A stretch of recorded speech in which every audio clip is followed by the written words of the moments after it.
Amém? Deus está nesse lugar. E nós sabemos disso, né? Não é como Jacó, que disse que não sabia. Não foram os nossos pés que nos trouxeram. Foi Deus. Eu quero louvá-lo nesta noite, por cada irmão e cada amigo que separou esta noite para estar junto ao povo de Deus. Nós estamos tendo um momento de muito calor. Quem está lá fora está sentindo também, não tem vento.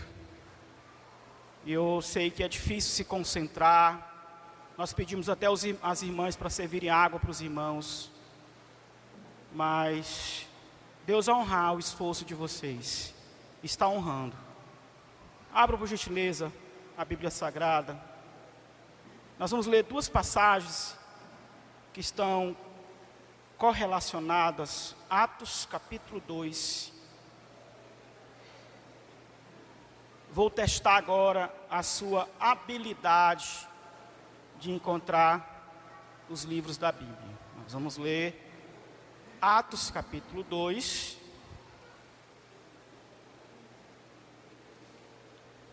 Nós vamos ler o primeiro e o segundo versículo. As irmãs do Rosa hoje estão espetacular. Foi a palavra que veio. Tá? Né? Tá show. Amém, irmãos? Tá ou não tá, meus irmãos? As irmãs estão chiques, né? Glória a Deus. Olha aí como está tudo muito organizado, né? Tem uma água aqui. Glória a Deus. Atos 2, acharam? Glória a Deus. Cumprindo-se o dia de Pentecostes, estavam todos reunidos no mesmo lugar. E de repente veio do céu um som como de um vento veemente e impetuoso, e encheu toda a casa em que estavam assentados. Eu vou repetir só essa frase. E encheu toda a casa. Joel, vamos lá, capítulo 2, versículo 28 e 29. Se você tiver dificuldade de achar, o seu irmão ao seu lado vai lhe ajudar. Glória a Deus. Joel, se os dois tiverem com dificuldade de achar, é logobíblia. Tem que fazer o curso, no mínimo. Aqui tem muitos logobiblianos, mas tem que estudar. Glória a Deus. Joel 2, 28 e 29. Eu vou esperar os irmãos acharem, porque eu vou ficar aí. Eu li Atos primeiro, porque a ideia é continuar com a Bíblia aberta em Joel. Atos foi só para substanciar o que vai ser lido aqui agora. Todo mundo achou? Joel 2, 28. E há de ser depois. Que depois é esse, irmão? Vocês já se perguntaram? Que depois é esse? Nós vamos entender durante a ministração. E há de ser que depois derramarei do meu espírito sobre toda a carne. Vossos filhos e vossas filhas profetizarão. Vossos velhos terão sonhos. Os jovens terão visões. E também sobre os servos e sobre as servas, naqueles dias, derramarei o meu espírito. Amém? Podeis se sentar. E não feche a Bíblia, fica aberta aí em Joel. Glória ao nome do Senhor.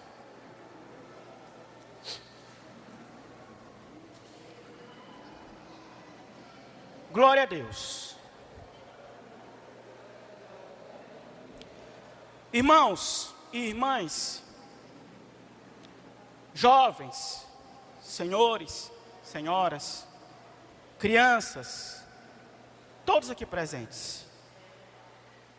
Eu quero conversar biblicamente nesta noite sobre o autoesvaziamento cristão. Esse texto que nós lemos registra um período da história de Israel em que a nação totalmente agrícola, não era nem parcialmente, era uma nação, um povo que vivia do campo, da agricultura. Era uma sociedade agropastoril. Não era igual hoje, que tem as empresas, os mercados, os autônomos. Não, naquele tempo todo mundo vivia do que o campo produzia, do que a terra dava. A sociedade de Israel, nesse contexto de Joel, é agrícola. E Deus, por causa dos pecados da nação, enviou uma praga, assim como havia feito no Egito, só que só uma, a praga dos gafanhotos. Os gafanhotos consumiram toda a lavoura, descascaram as árvores, comeram os frutos, as folhas, e não deixou nenhum ramo vivo, literalmente. Foi uma praga devastadora. Foi tão terrível, irmão Júnior, que o texto diz que a terra ficou tão seca, porque Deus não enviou mais chuva, que os poucos arbustos que sobreviveram ali se queimaram. Foi algo terrível para aquele povo na época, porque se não tem plantação, se não tem produção agrícola, não tem comida em casa, não tem comércio, não tem vida religiosa, porque se não tem vida agrícola, não tem oferta. Se não tem oferta, não tem culto. Se não tem culto, a religião não funciona. Até os sacerdotes aqui passavam fome. Tal era a tragédia econômica, ambiental e espiritual nesse tempo aqui. São dias terríveis, tenebrosos. Porém, como sempre, apesar dos nossos pecados e debilidades, Deus não esquece do seu povo. Deus é misericordioso, Deus é bondoso, amém, irmão? Quem está comigo aqui? Deus visitou o seu povo com sua graça, através do profeta Joel, para trazer uma promessa de esperança. E então ele diz: olha, eu vou derramar do meu espírito sobre toda carne. E é interessante, irmãos, quando nós lemos aqui esta profecia e o livro de Joel, eu vou até pedir para os irmãos, cuidadosamente, lerem este livro em casa, porque ele é bem curto e é profundo, bem prático para a nossa espiritualidade. É interessante que quando nós lemos o livro de Joel, nós não encontramos o que recorrentemente acontecia com os outros profetas. Israel condenando os pecados do povo. Por exemplo, esta praga veio porque vocês se prostituíram, porque vocês se prostraram diante dos ídolos, porque vocês abandonaram Deus e se tornaram imundos moralmente, mentirosos, roubadores, corruptos. Não era assim que os profetas faziam o tempo todo. Os profetas diziam: vocês estão debaixo da ira e do juízo, porque vocês pecaram assim e assim. Quando nós lemos Joel, não há uma descrição do pecado que causa tudo isso. Nós temos uma descrição do juízo e da restauração. Leia o livro várias vezes. Nós temos o juízo descrito e a restauração. Mas se nós formos ler com mais atenção, apesar de nós não percebermos na escrita e na textura do texto qual pecado estava causando tamanho mal, nós percebemos nas entrelinhas o que estava acontecendo. Porque Joel fala muito aqui no livro, irmã Neiva, de culto, de oferta, de sacerdote, de adoração. Então o pecado da nação aqui não era a prostituição, a idolatria, não era algo moralmente nesse sentido. A sociedade israelita aqui moralmente estava normal. O que ocorria aqui é que o povo de Deus estava vivendo uma frieza espiritual sem precedentes. O tempo de Joel aqui era o tempo do rei Joás, que foi um rei bom, reformador. Porém, o que aconteceu com o povo de Deus? Eu vou atualizar para os irmãos. Eles participavam do culto, da celebração, só por participar, sem nenhuma empolgação, sem paixão, sem expectativa, não tinham mais entusiasmo, não tinham mais a adoração no espírito, era mero formalismo, era algo mecânico, era algo meramente religioso. O que está acontecendo aqui é que a nação está fria, formal, técnica, oferecendo sacrifícios, queimando um animal no fogo, mas o coração não arde mais. Eles ofereciam um sacrifício a Deus, mas não se arrependiam mais dos seus pecados. Eles cultuavam, mas não tinham mais paixão pela glória de Deus. O que está acontecendo aqui em Israel é um esfriamento da fé, da devoção, da oração, do jejum, da santidade, da pureza. Tem liturgia, tem templo, tem sacrifícios, tem louvor no templo, mas não tem santidade na alma, não tem fervor no espírito. Eles perderam a paixão por Deus, o anelo por Deus. É por isso que Deus envia uma praga, Deus envia um juízo para trazer o seu povo de volta para a adoração, para o louvor sincero, para o louvor quebrantado. Irmãos, não basta a gente frequentar aqui aos domingos, não basta a gente louvar aqui de lábios, não basta a gente estar todo mundo bonitinho. Nós estamos nos esforçando para manter bonitinho. Eu até falei para os irmãos aqui que minha vontade era tirar essa gravata, minha vontade era de arregaçar as mangas da camisa, porque está muito quente. Mas a gente se esforça para manter o formalismo. As irmãs estão aí, eu tenho certeza, com muita dificuldade com esse lenço no pescoço. A gente se esforça para manter a estética, o formalismo, a liturgia, o sacrifício, a aparência, a religiosidade, o templo funcionando. Mas a minha preocupação é se realmente nós estamos tal como preocupados, como está o nosso coração, como está a nossa adoração. Será que a gente se incomoda porque a palavra de Deus já não queima mais no coração, porque o louvor já não é mais como era antes, com toda a nossa alma? Será que a gente não se incomoda de servir a Deus mecanicamente, friamente, religiosamente, de vir por vir? Eu estou incomodado, irmão, porque eu estou aqui para adorar Jesus com tudo o que há em mim. Eu não estou aqui cumprindo protocolo, eu não estou aqui para cumprir uma agenda da AME na semana, não. Eu podia muito bem estar em casa, ter inventado uma desculpa. Eu estou aqui porque esse pastor ainda tem fome da presença de Deus, ainda deseja viver o céu na alma, ainda quer ser um pastor cheio do Espírito Santo, ainda quer pregar com graça e autoridade. Os irmãos estão entendendo? Aleluia! A Bíblia diz que Jesus estava com os discípulos e Jesus discorria sobre as Escrituras. Enquanto Jesus abria as Escrituras e ensinava, a Escritura é clara ao dizer que eles estavam caminhando com Jesus. Enquanto Jesus falava, o coração ardia. Aleluia! Será que o coração ainda arde? Será que ainda tem anseio quando Jesus está falando? Quando você está na presença de Deus, não se permita servir Jesus de qualquer forma, não se permita ser apenas um religioso. Deus envia aqui um juízo, presbítero Melk, só para trazer o povo de volta para a adoração real, sincera, quebrantada, humilde. Aí ele promete, há de ser que depois derramarei do meu espírito. Os irmãos entenderam que lá no início, eu perguntei à igreja, que depois é esse? Vamos entender que depois é esse? Veja aqui, Joel capítulo 2, a partir do versículo 12. O que é que Israel, a nação, tem de fazer para que o Espírito Santo seja derramado? Para que haja um avivamento, um tempo de quebrantamento, de adoração sincera e não mero formalismo religioso. 2:12.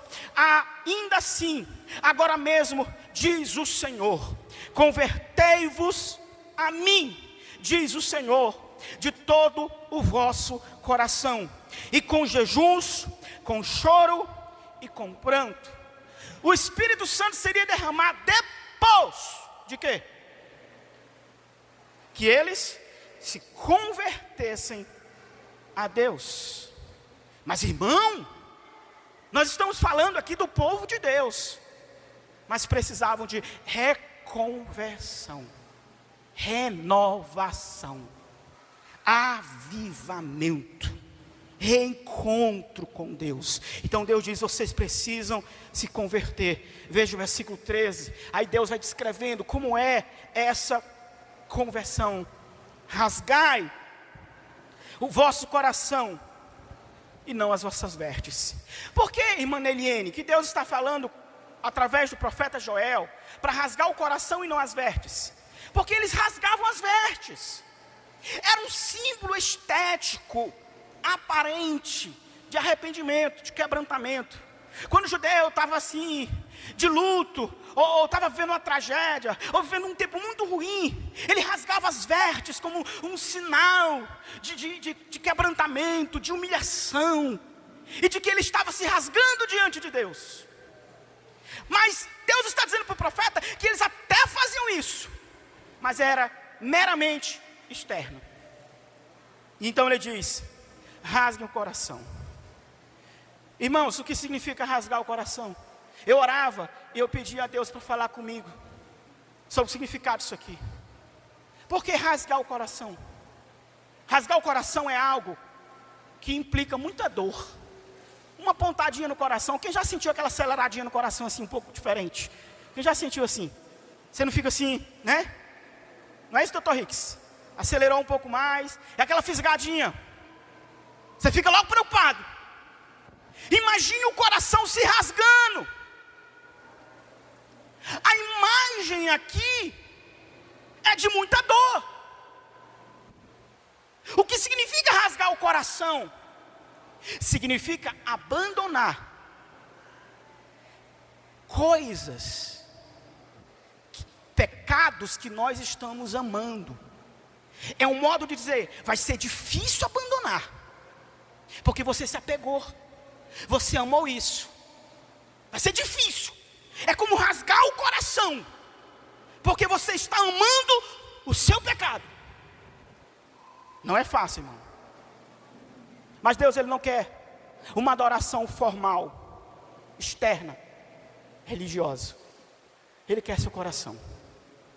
Se Ele tem seu coração, Ele tem seus sentimentos, Ele tem seus pensamentos, Ele tem suas vontades, Ele tem sua adoração, Ele tem seu culto, Ele tem seu corpo, Ele tem sua casa, Ele tem o seu domingo, a sua segunda, a sua terça, a sua quarta, a sua quinta, sexta, sábado. Se Deus tem seu coração, Ele tem sua vida. Se Ele tem seu coração, Ele tem sua alma. Se Ele tem seu coração, Ele tem sua eternidade. Se Ele tem seu coração, Ele tem tudo. Ele comanda tudo, Ele é Senhor de tudo, Ele é Rei de tudo, Ele governa tudo. Ele tem teu coração, irmão, Ele tem tua alma, Ele tem. Quem está comigo aqui nesta noite, você tem oferecido a Deus seu coração. Rasgar o coração aqui é eu abrir mão daquele pecado que eu estou amando.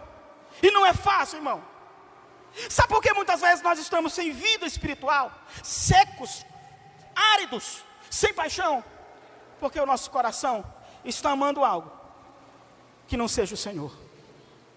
Ei, irmão, eu estou falando com o povo de Deus aqui nessa noite. Eu estou ecoando a voz de Joel aqui pelo Espírito Santo. Deus está te convidando a rasgar o seu coração e abandonar esse pecado estimado, amado. Eu gosto. Sabe por que você ainda continua no pecado? Porque você gosta. Porque você ainda se satisfaz nele. Porque ele ainda é a sua fonte de prazer. É por isso que você está nele. Não dê desculpas. Rasgue o seu coração. Abandone ele hoje. Tire ele da sua vida. Diga, nunca mais eu quero você. Eu vou rasgar meu coração, para que eu viva o Joel 2:28. E há de ser depois de quê? De rasgar o coração, derramarei do meu espírito sobre toda carne. Deus, Ele não vai derramar do seu espírito e me encher se eu não me esvaziar primeiro. O que é rasgar o coração? É abandonar o pecado que eu amo. O que é rasgar o coração? É me esvaziar de mim mesmo. Todo mundo quer ser cheio de Deus. Quem quer ser cheio de Deus aqui? Mas nós estamos nos esvaziando, porque Ele não vai encher se você não se esvazia. Para Deus te encher, nós temos que nos esvaziar. Não dá, irmãos, para servir Deus e o mundo. Não dá para desenvolver obras da carne e ser cheio do Espírito Santo. Você quer ser cheio de Deus? Se esvazie. E se esvaziar envolve renúncia, dor, não é fácil. Existe um sacrifício envolvido, uma entrega. Mas Deus nos convida a um esvaziamento, se nós queremos ser cheios do seu Espírito. Se esvaziar de tudo aquilo que nos afasta da comunhão e do temor. Se esvaziar não é fácil, irmãos. Esvaziar do nosso eu, das nossas vontades, dos nossos desejos, da nossa preguiça, das nossas desculpas, da carne que tenta nos controlar e a gente acaba cedendo. Não é fácil, mas há uma promessa aqui. Se nós nos esvaziarmos, nós seremos cheios do Espírito Santo. É interessante, vamos aprender a palavra de Deus?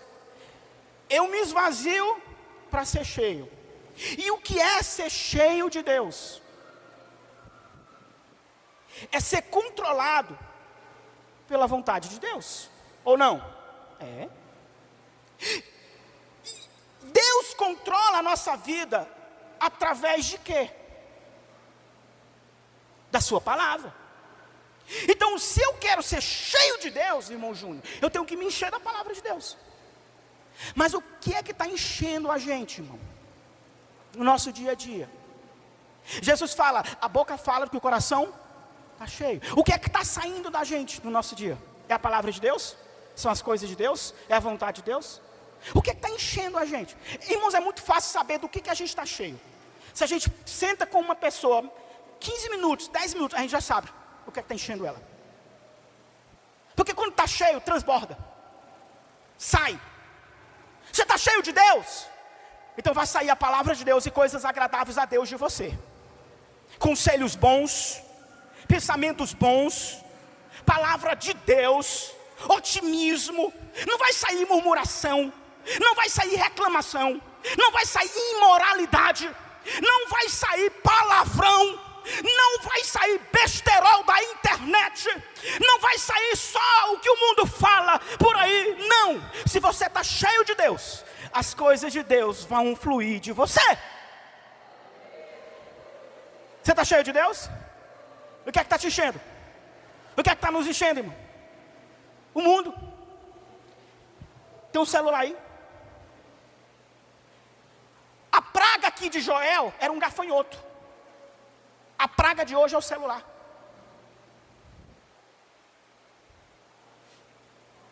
Que está controlando e enchendo a gente de besteira. De besteira. Os nossos filhos não sabem um versículo da Bíblia, mas os joguinhos eles sabem todos. As redes sociais sabem todas.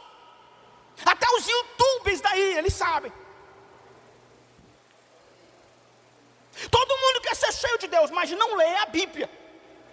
Você pegou na sua Bíblia hoje aqui na celebração, confessa. Pastor, eu quero ser cheio de Deus. Desse jeito, você vai ser cheio da sua carne, de você mesmo. É por isso que a sua adoração não é mais real, é mecânica. É por isso que para levantar a mão, o pastor tem que jejuar uma semana. É por isso que para dar glória a Deus, Deus tem que enviar juízo para dizer, ai glória. Ai glória, porque senão não dá.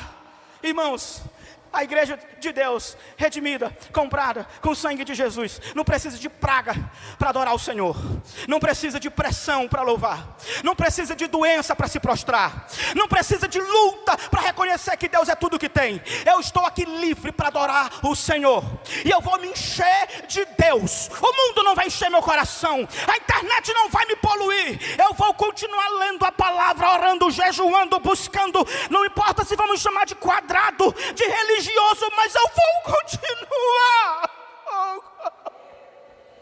Oh glória, eu não aceito.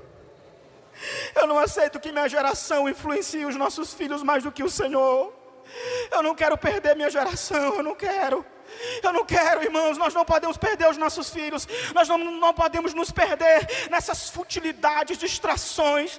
Vamos voltar para o culto doméstico. Vamos voltar para a Bíblia. Vamos voltar para a palavra. Vamos ouvir pregação. Vamos ouvir louvores. Porque Jesus está voltando.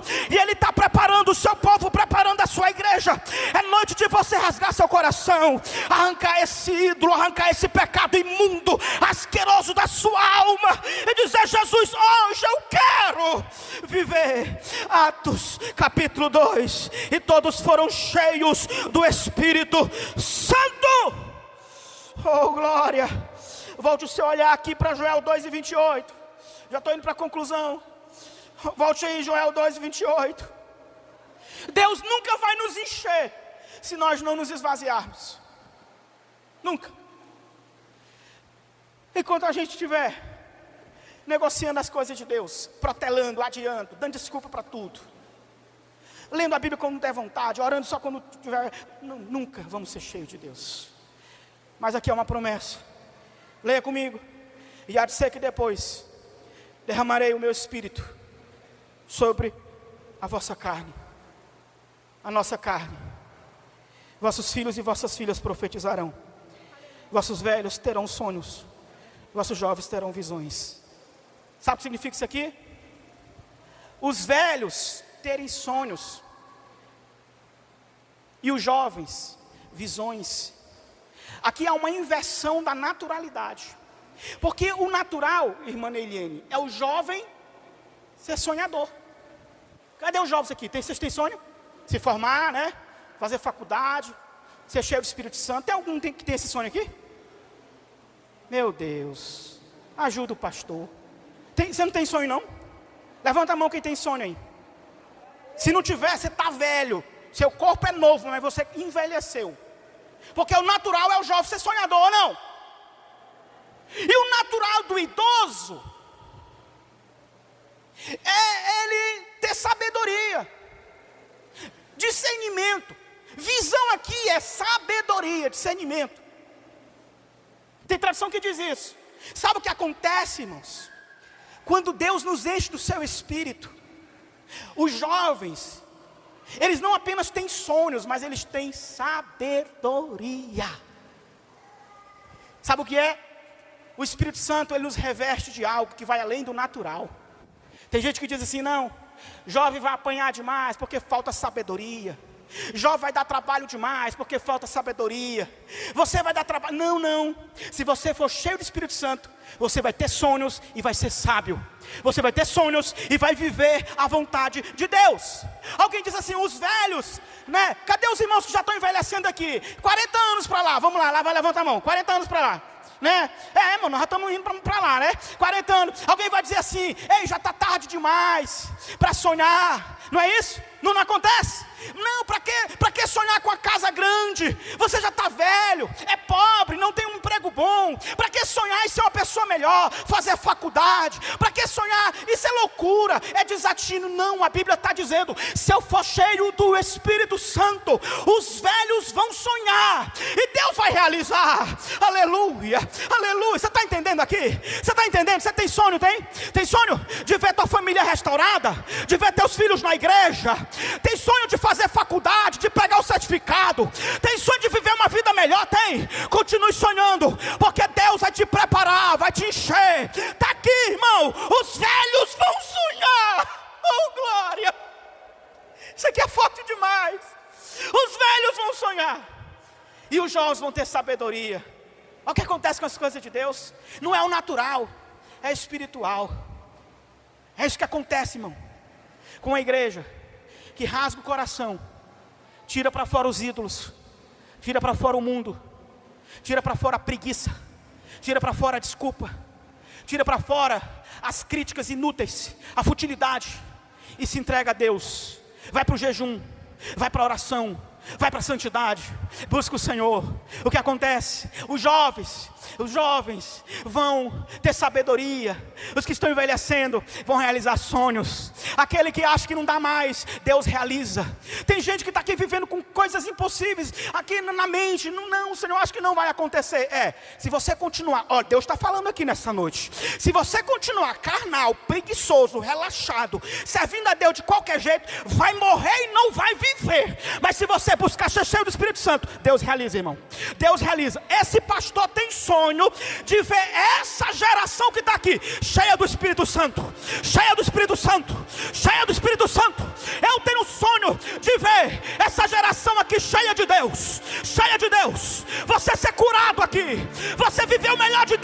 hoje. Sua família vai ser restaurada nesse altar.